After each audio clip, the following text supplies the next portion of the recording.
Hola, hola, bienvenidos a este espacio. Vamos a hablar de un personaje que realmente explotó mi fe, que cuando leí su testimonio, cuando leí su vida, hizo que mi fe incrementara bastante. Son historias que de verdad marcan la vida de una persona cristiana y nos hacen entender lo importante que es mantener nuestra fe viva hasta el final. Les vengo a hablar de Jan Hus, apodado el pequeño ganso de Dios.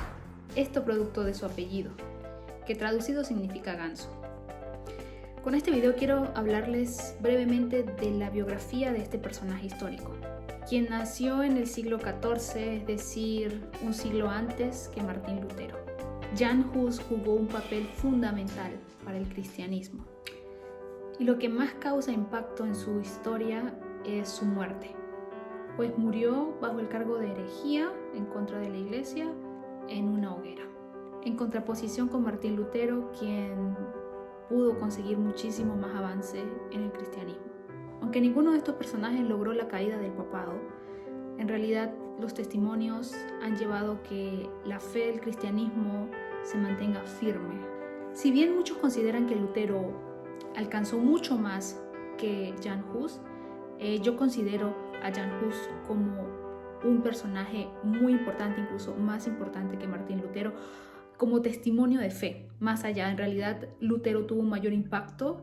A Lutero se le acuña la Reforma Protestante, pues él fue el precursor de la misma. Sin embargo, Jan Hus tuvo muchos ideales similares al protestantismo, solamente que en la época de Jan Hus no existió ese término protestantismo, pero cuando hablamos en profundidad de los puntos que quería resaltar y que en los puntos en los que estaba en contra Jan Hus son los mismos que en los que estaba en contra también Martín Lutero. Todo esto se llevó a cabo en la República Checa, para su momento conocida como Bohemia, actualmente territorio checo.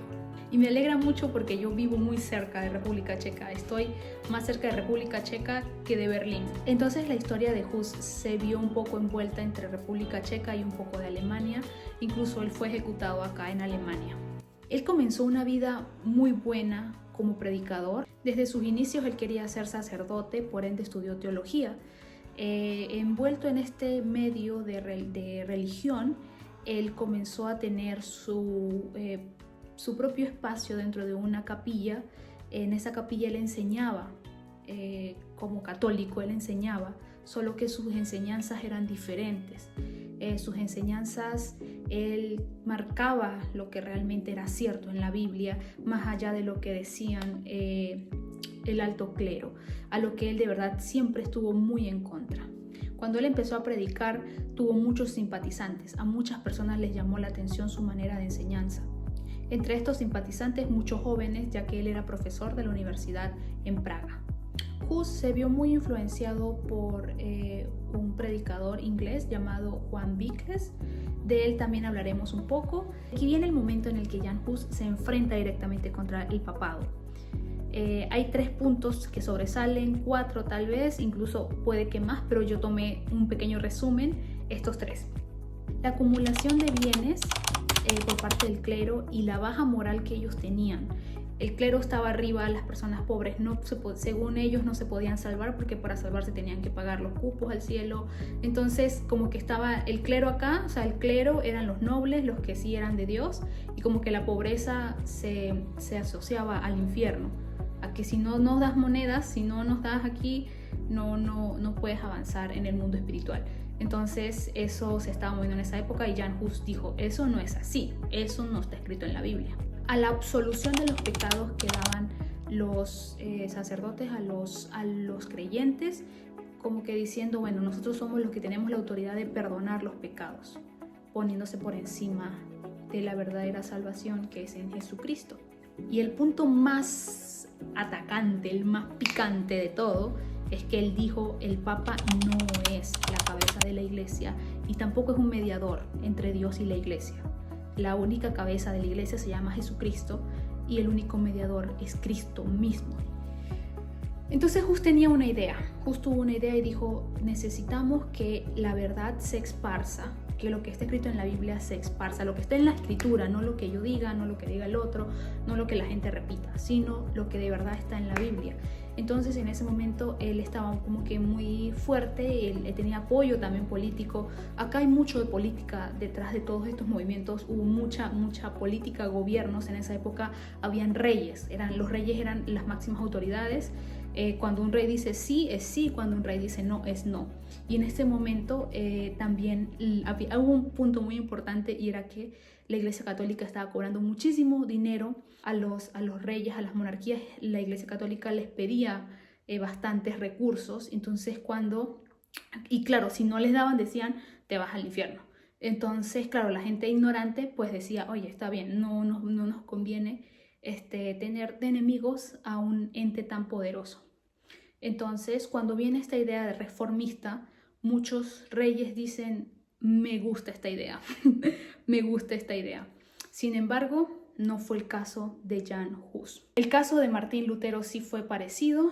El rey de Sajonia lo salvó, lo mantuvo a salvo en territorio sajón, en Alemania, pero Jan Hus no corrió con esa suerte un siglo antes. Jan Hus aprovechó su pequeña capilla para hacer murales, y en estos murales representaba una contraposición entre lo que es el cristianismo real, lo que era la humildad de Jesús, contra la soberbia y la vanidad del clero de ese momento. Puso murales en toda su capilla. Y ya, con esto fue la guinda del pastel, empezaron a perseguirlo. Pero como el rey Wenceslao de Praga, en ese momento, llamado rey de Bohemia, ese momento él era su amigo, resguardó mucho a Jan Hus, mientras que el papado iba en contra directamente de él, amenazas, persecución. Él dijo, no hagan caso de lo que diga el papado, es lo que diga Jan Hus. Pero ocurrió una situación. Hubo una campaña política entre el papado y el rey de Praga, porque el papado necesitaba reunir fondos para crear un pequeño ejército. Y para eso empezaron a vender las indulgencias. Con estas indulgencias se promovía que se podían comprar los cupos al cielo. O bueno, los que me puedan explicar exactamente qué eran las indulgencias, lo pueden hacer en los comentarios de una manera respetuosa. Lo único que yo sé es que estaban vendiendo las indulgencias. Pero ¿qué sucede acá? Que aquí hay un punto importante, y es que el papado le ofrece un porcentaje de estas indulgencias al rey de Praga. Entonces el rey de Praga le convenía que la gente comprara estas indulgencias, porque él iba a tener una porción de ello. Jan Hus, consciente de la palabra de Dios, dijo, eso no es lo correcto, y lo divulgó, dijo, eso no es así, eso no es posible, eso no está bien. Y el rey Wenceslao, que era su amigo, le dijo, te me vas. No solo dijo te me vas, sino que como estamos hablando de mucho dinero de por medio, el rey Wenceslao decapitó a muchas personas que estaban propagando esto de que no era lo correcto pagar las indulgencias. Jan Hus, en vista de esto, se sintió muy culpable por todo lo que había sucedido y lo que él mismo había provocado, y él decidió vivir en un autoexilio. Posterior a todo esto, el rey Segismundo, hermano del rey Wenceslao, llamó a Hus y lo convocó a una reunión. En esta reunión él le dijo, tienes que hablar enfrente de todos, decir que todo lo que tú has dicho es mentira y apoyar a la Iglesia Católica, y yo te voy a dar un salvoconducto para que no seas llevado preso. En ese momento él accede, sabiendo que probablemente no iba a sobrevivir, porque en realidad él no iba a cambiar su opinión, no iba a cambiar lo que él ya había leído y la verdad que él ya sabía. Entonces, pero él dijo, también existe la pequeña probabilidad de que yo me pueda salvar, y de que no solamente eso, sino que a través de la palabra que dé en ese momento, tal vez alguien pueda entrar en razón y decir, es cierto lo que este hombre está enseñando. Entonces él fue con ese granito de fe, dado él su enseñanza en ese momento y su argumentación, fue hallado culpable como hereje. Hay una historia muy espectacular que yo leí hace mucho tiempo, que no es parte de la investigación que acabo de hacer para este video, que yo lo leí hace más o menos 3 años, y que habla de que él quiso huir y quiso dejar de predicar, pero él decía que había un fuego dentro de él que lo llamaba a predicar y a padecer, y él sabía que él iba a ser llevado preso, él sabía todas las cosas que iban a suceder porque muchos de sus amigos fueron decapitados y padecieron torturas por predicar la palabra de Dios, y él sabiendo esto, él huyó, pero después de huir, él dijo, hay algo en mí que me quema y yo sé que tengo que dar, sé que tengo que, oh, lo siento, me quiebro totalmente. Es demasiado impactante tener la oportunidad de leer la historia de un personaje que escogió la muerte por encima de la presión que sintió. Y wow, eso es algo que yo digo, es solamente amor a Dios. No hay otra manera. En el texto que leí hace tiempo, decía que habían interpretado mal un versículo de la Biblia dentro de este juzgado, este juicio que le hicieron a él. Uno de los sacerdotes, o no sé si directamente el Papa, interpretó un versículo mal interpretado, no recuerdo bien qué versículo era, pero luego él sentía mucha paz. Él dijo, en los últimos relatos que se tienen de él, se decía que él estaba muy tranquilo y que él sintió mucha paz. Me recuerda muchísimo a la historia en la Biblia que está en Hechos, de este personaje que era un diácono. Su nombre era Esteban, se llamaba Esteban. Este Esteban también sintió mucha paz cuando fue apedreado por predicar la palabra de Dios, y también fue acusado de hereje. Pido perdón en este punto por haberme quebrado minutos antes. Ya mi voz se siente, creo que mejor.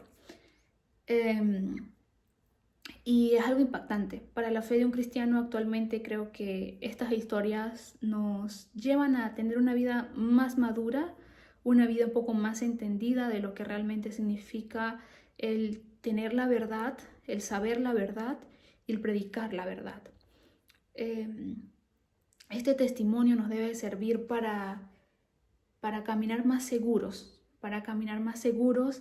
y tener esa perspectiva de saber que cuando dejamos que el Espíritu Santo gobierne nuestras vidas, tenemos control de todo. Esta fue la historia de Jan Hus.